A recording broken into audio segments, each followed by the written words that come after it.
And during the few moments that we have left, we want to have just an off-the-cuff chat between you and me. Us. We want to talk right down to earth in a language that everybody here can easily understand. We all agree tonight, all of the speakers have agreed that America has a very serious problem. Not only does America have a very serious problem, but our people have a very serious problem. America's problem is us. We're her problem.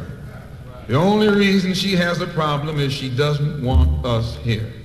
And every time you look at yourself, be you black, brown, red, or yellow, a so-called Negro, you represent a person who poses such a serious problem for America because you're not wanted.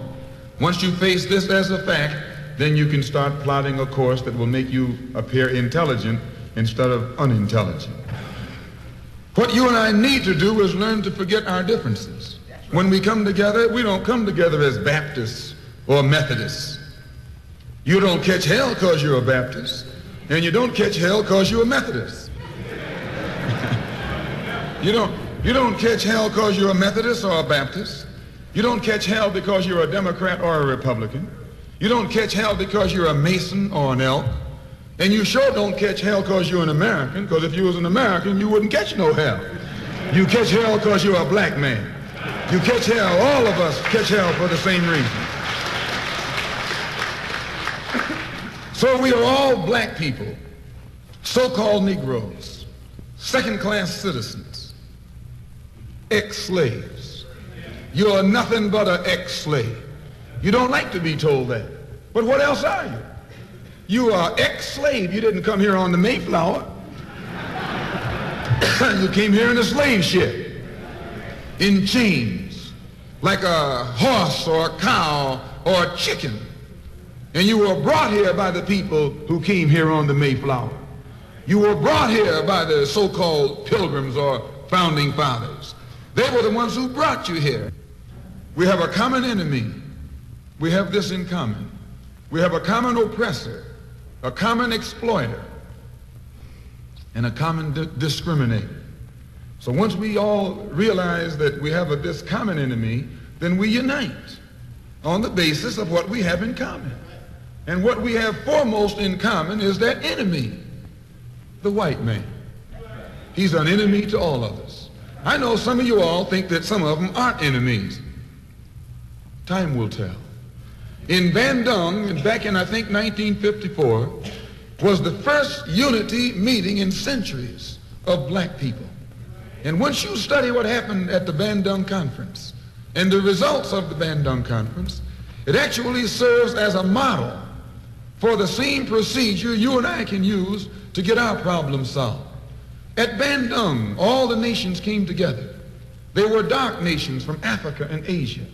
Some of them were Buddhists. Some of them were Muslim. Some of them were Christian. Some of them were Confucianists. Some were atheists. Despite their religious differences, they came together. Some were communists. Some were socialists. Some were capitalists. Despite their economic and political differences, they came together. All of them were black, brown, red, or yellow. The number one thing that was not allowed to attend the Bandung Conference was the white man. He couldn't come. Once they excluded the white man, they found that they could get together. Once they kept him out, everybody else fell right in and fell in line. This is the thing that you and I have to understand. And these people who came together didn't have nuclear weapons. They didn't have jet planes. They didn't have all of the heavy armaments that the white man has, but they had unity. They were able to submerge their little petty differences and agree on one thing, that though one African came from Kenya and was being colonized by the Englishmen, and another African came from the Congo and was being colonized by the Belgian, and another African came from Guinea and was being colonized by the French, and another came from Angola and was being colonized by the Portuguese. When they came to the Bandung Conference, They looked at the Portuguese and at the Frenchman and at the Englishman and at the other Dutchman and learn or realize that the one thing that all of them had in common, they were all from Europe. They were all Europeans, blonde, blue-eyed, and white-skinned. They began to recognize who their enemy was. The same man that was colonizing our people in Kenya was colonizing our people in the Congo. The same one in the Congo was colonizing our people in South Africa and in southern Rhodesia and in Burma and in India and in Afghanistan and in Pakistan. They realized all over the world where a dark man was being oppressed, he was being oppressed by the white man. Where the dark man was being exploited, he was being exploited by the white man. So they got together under this basis that they had a common enemy. And when you and I here in Detroit and in Michigan and in America who have been awakened today, look around us, we too realize here in America, we all have a common enemy. Whether he's in Georgia or Michigan, whether he's in California or New York, he's the same man. Blue eyes and blonde hair and pale skin. Same man.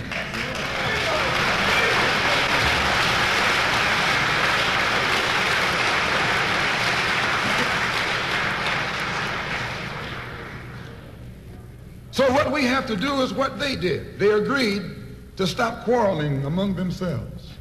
Any little spat that they had, they'd settle it among themselves. Go into a huddle. Don't let the enemy know that you got a disagreement. Instead of us airing our differences in public, we have to realize we're all the same family. And when you have a family squabble, you don't get out on the sidewalk. If you do, everybody calls you uncouth, unrefined, uncivilized, savage. If you don't make it at home, you settle it at home. You get in the closet, argue it out behind closed doors. And then when you come out on the street, you pose a common front, a united front. And this is what we need to do in the community and in the city and in the state. We need to stop airing our differences in front of the white man. Put the white man out of our meeting, number one, and then sit down and talk shop with each other. That's all you got to do.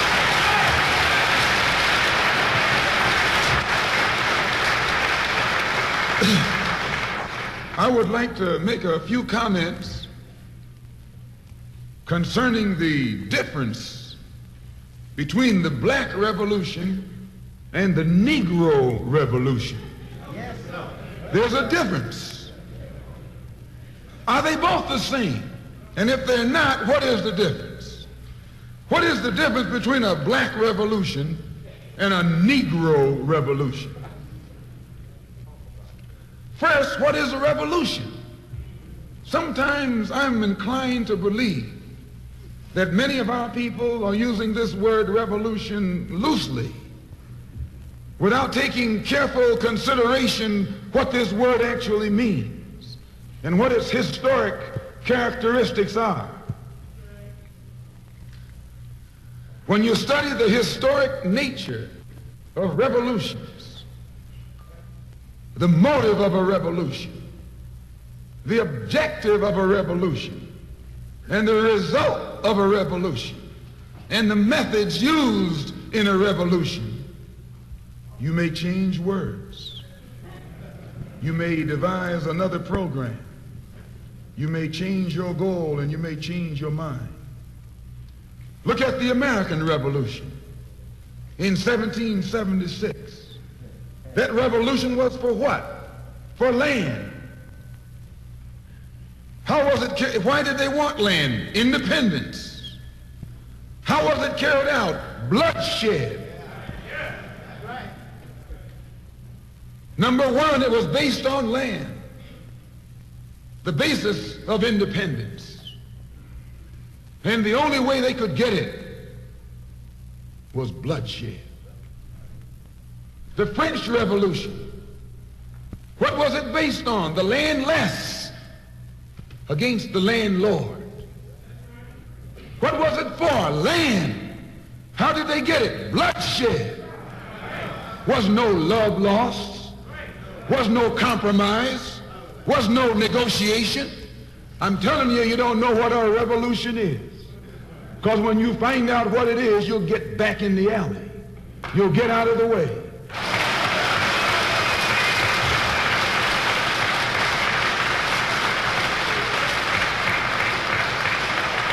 Just a moment.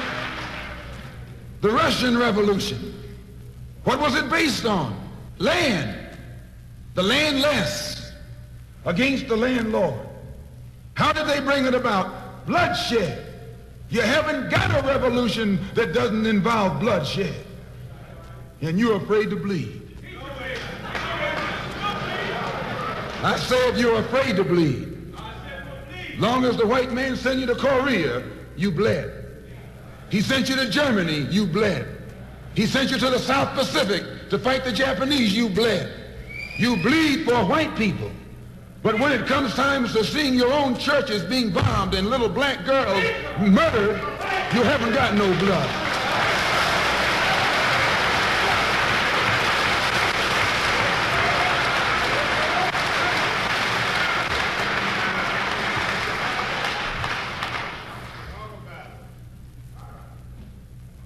You bleed when the white man says bleed. You bite when the white man says bite. And you bark when the white man says bark. I hate to say this about us, but it's true.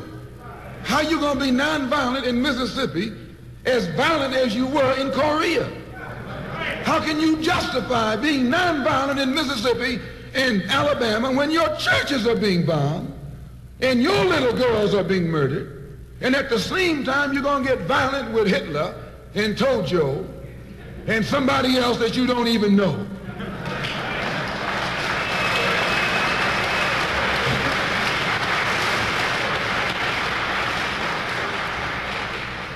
If violence is wrong in America, violence is wrong abroad. If it's wrong to be violent, defending black women and black children and black babies and black men, then it's wrong for America to draft us and make us violent abroad in defense of her.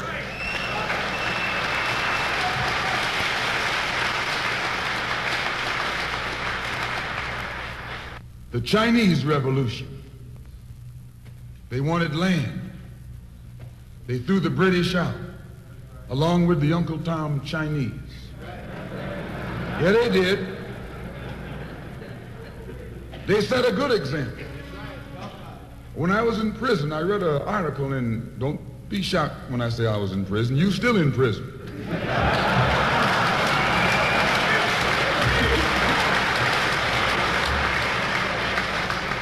That's what America means, prison. When I was in prison, I read an article in Life magazine showing a little Chinese girl, 9 years old. Her father was on his hands and knees, and she was pulling the trigger because he was an Uncle Tom Chinaman. When they had the revolution over there, they took a whole generation of Uncle Toms, just wiped them out. And within 10 years, that little girl became a full-grown woman. No more Toms in China. And today it's one of the toughest, roughest, most feared countries on this earth by the white man, because there are no Uncle Toms over there.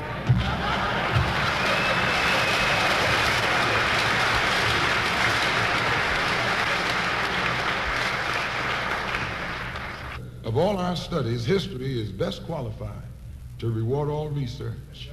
And when you see that you got problems, all you have to do is examine the historic method used all over the world by others who had problems similar to yours. And once you see how they got theirs straight, then you know how you can get yours straight. Please.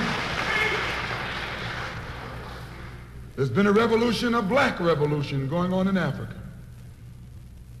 In Kenya, the Mau Mau were revolutionaries. They were the ones who made the word uhuru. They were the ones who brought it to the fore. The Mau Mau, they were revolutionaries. They believed in scorched earth. They knocked everything aside that got in their path. And their revolution also was based on land, a desire for land. In Algeria, the northern part of Africa, a revolution took place. The Algerians were revolutionists. They wanted land. France offered to let them be integrated into France. They told France to hell with France. They wanted some land, not some France.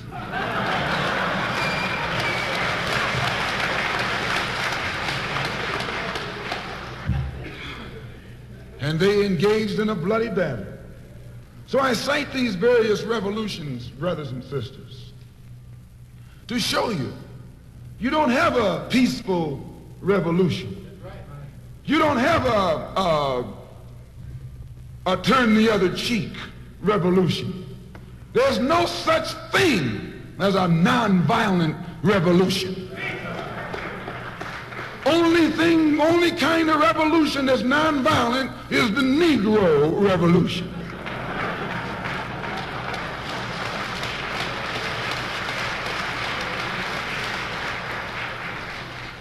The only revolution based on loving your enemy is the Negro Revolution. The only revolution in which the goal is a desegregated lunch counter, a desegregated theater, a desegregated park, and a desegregated public toilet. You can sit down next to white folks on the toilet.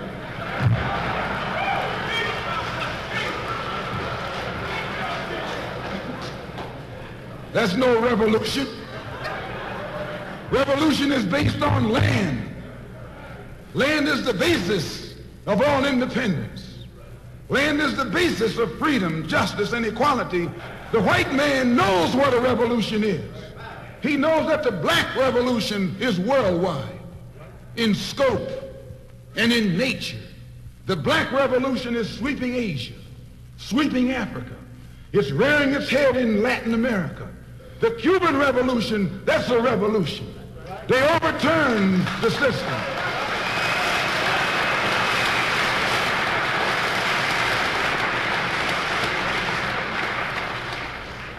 Revolution is in Asia. Revolution is in Africa. And the white man is screaming because he sees revolution in Latin America. How do you think he'll react to you when you learn what a real revolution is? You don't know what a revolution is. If you did, you wouldn't use that word. A revolution is bloody. Revolution is hostile. Revolution knows no compromise. Revolution overturns and destroys everything that gets in its way. And you sitting around here like a knot on these folks, no matter how much they hate me. No, you need a revolution.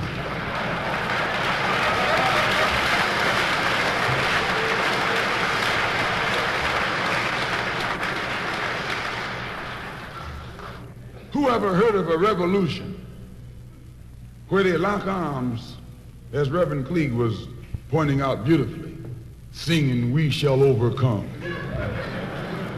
Just tell me you don't do that in a revolution. You don't do any singing, you're too busy swinging.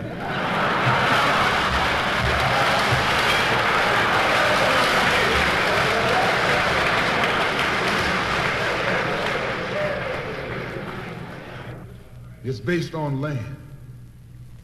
A revolutionary wants land so he can set up his own nation, an independent nation. These Negroes aren't asking for no nation. They're trying to crawl back on the plantation.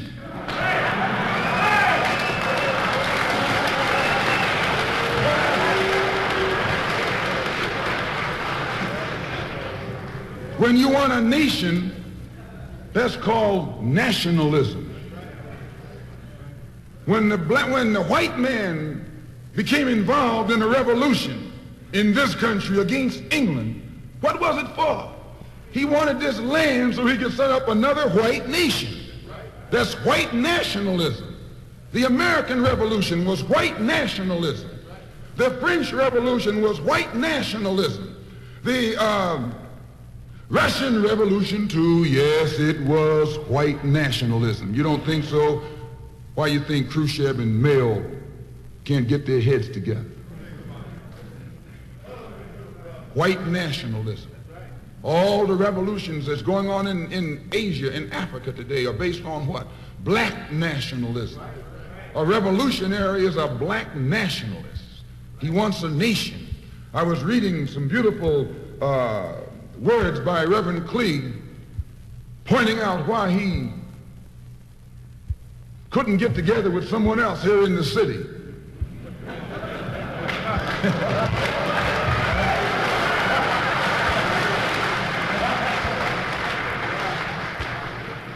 Because all of them were afraid of being identified with black nationalism. If you're afraid of black nationalism, you're afraid of revolution. And if you love revolution, you love black nationalism.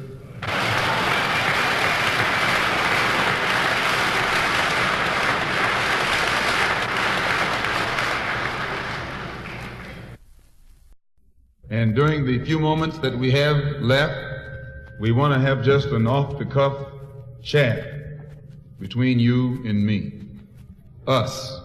We want to talk right down to earth in a language that everybody here can easily understand.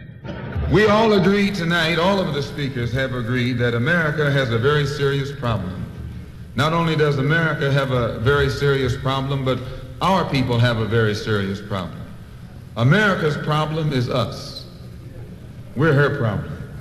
The only reason she has a problem is she doesn't want us here. And every time you look at yourself, be you black, brown, red, or yellow, a so-called Negro, you represent a person who... So we are all black people, so-called Negroes, second-class citizens, ex-slaves. You are nothing but an ex-slave. You don't like to be told that. But what else are you? You are ex-slave. You didn't come here on the Mayflower. You came here in a slave ship. And you don't catch hell because you're a Methodist.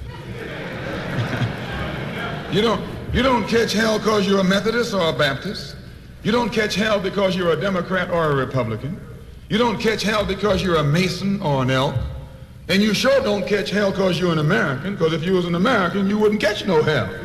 You catch hell because you're a black man. You catch hell, all of us catch hell for the same reason. Poses such a serious problem for America because you're not wanted. Once you face this as a fact, then you can start plotting a course that will make you appear intelligent instead of unintelligent. What you and I need to do is learn to forget our differences. When we come together, we don't come together as Baptists or Methodists. You don't catch hell because you're a Baptist.